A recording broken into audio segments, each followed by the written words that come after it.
binuksan na ng Civil Service Commission ang nominasyon para sa 2025 Search for Outstanding Government Workers. At upang bigyan po tayo ng karagdagang impormasyon patungkol dyan, ay makakasama po natin si Ma'am Judith Dongalio Chicano, ang Assistant Commissioner ng Civil Service Commission. Magandang umaga po at welcome sa Rising Shine Pilipinas. Magandang umaga. That's working, ma'am. Okay, that's okay. Magandang umaga po sa inyong lahat at magandang umaga sa lahat ng nanonood sa inyong programa at maraming salamat sa opportunity na maipabatid namin ang aming mga programa. Well, thank you for Alright. joining us po today, Ma'am Judith. All right, tell us more about this 2025 Search for Outstanding Government Workers. Ano po ba ang layunin po nito? Okay, this is an annual search na ginagawa ng Civil Service Commission. Una-una, para ipakita natin, i-reward natin yung ating mga masisipag, maayos at mga matitinong empleyado ng gobyerno.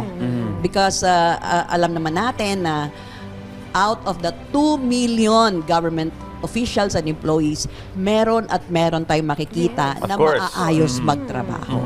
At this is one way of, on the part of the Civil Service Commission, of recognizing these employees, officials and employees in our needs.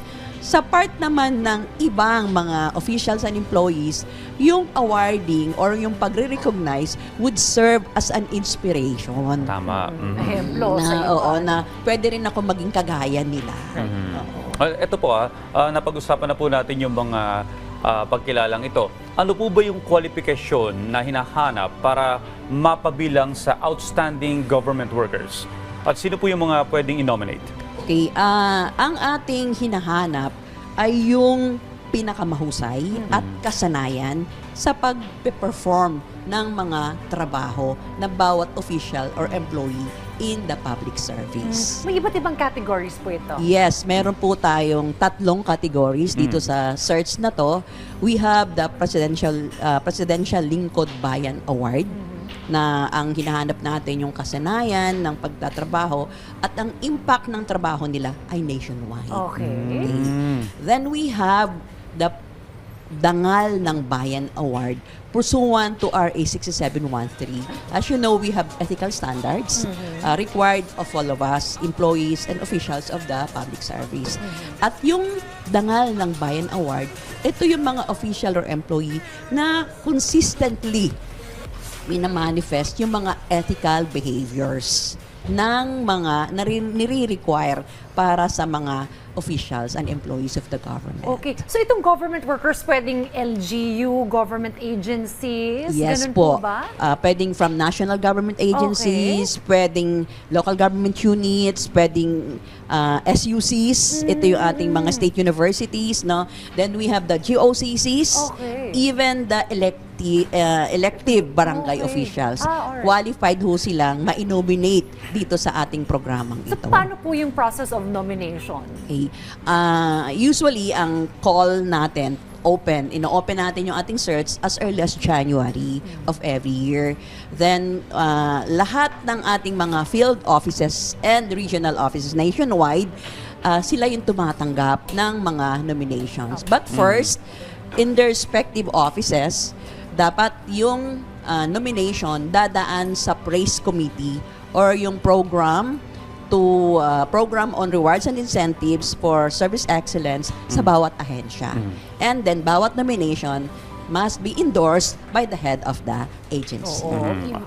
Alright, bilang panghuli po, no, kailan po ito magaganap at ano yung matatanggap nilang reward, no, para ma-inspire yung ating mga government workers? Okay. Usually, isinasabay namin yung awarding, no, so kung ang deadline is March 31, isinasabay namin ang awarding during the anniversary celebration ng Philippine Civil Service, which is in September. Okay. At ginaganap ang awarding sa Malacanang. No less than the President of the Republic of the Philippines ang nagko-confer ng award.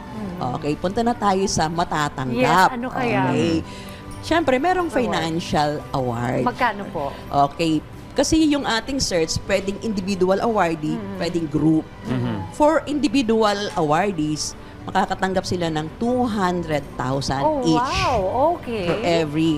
But if you belong to a team or a group, bawat member ng team or group would receive 100,000 Oh, each. And maximum of how many members? 5 members in a team or members. group. Okay.